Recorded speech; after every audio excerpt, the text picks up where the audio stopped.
नमस्कार मु राजीव आपण मन किसी गुरुत्वपूर्ण सूचना राज्य में हो लघुचाप जनित वर्षा आसंता 4 दिन मध्य 14टी जिला को रेड अलर्ट जारी बिजुली घड़घड़ी सह बहीपारे पवन आंचलिक केन्द्र पाणीपाग सूचना यह 14टी जिले में प्रबल अति प्रबल वर्षा होगा जाऊँगी 4 दिन भितर से 14टी जिला है सोनपुर रायगड़ा कलाहांडी कोरापुट कंधमाल गंजाम गजपति पुरी केन्द्रापड़ा संबलपुर खोर्धा कटक नयगड़ा जगतसिंहपुर इत्यादि।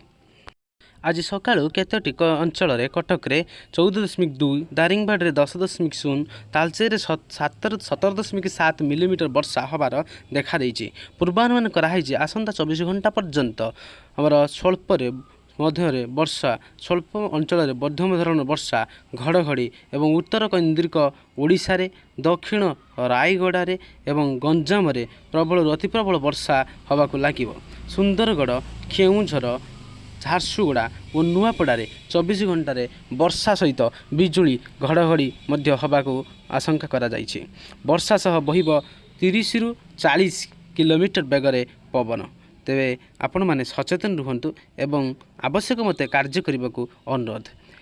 आसंता 24 घंटा तापर आसंता 24 घंटा मध्य अर्थात पहर दिन केउझर मयूरभंज ढेंकानाल जाजपुर भद्रक कटक खोर्धा पुरी नयगड़ा प्रबल वर्षा सहित घड़घड़ी एवं बिजुली मारिबा सहित पवन बहिबार मध्य आशंका करा जाउछि।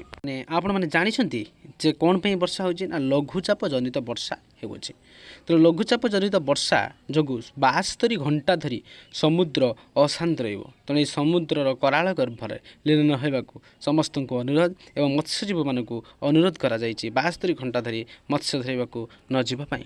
तेणु आंचलिक केन्द्र पाणीपाग विभाग सूचना देइछि जे स्वल्प धरणर मध्यम वर्षा 2 दिन हबो एवं तापर 2 दिन अधिक वर्षा होबार संभावना अछि।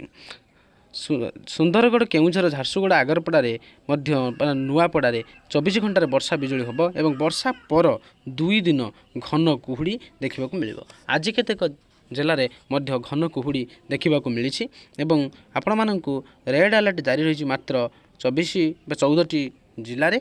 तेणु रेड अलर्ट कहले यह जे से एते भी कौन असुविधा ना किंतु एमान तुलन में अन्य जिला तुलन में जेहेतु ए वर्षा हबार अच्छी से को अलर्ट करा जाइछि जे समस्ते घर न बाहरी सुरक्षित रहिबे एवं वर्षार प्रकोपरु रक्षा पाइबे।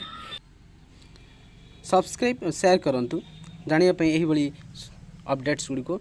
तेणु समुद्र गर्भ को जीवा पई समस्त को मना करा जाइछि जे आसंता 72 घंटा भितर समुद्र पाखक कई जीवे नाही एवं प्रबल घड़घड़ी एवं वर्षा हवा को जाउछि।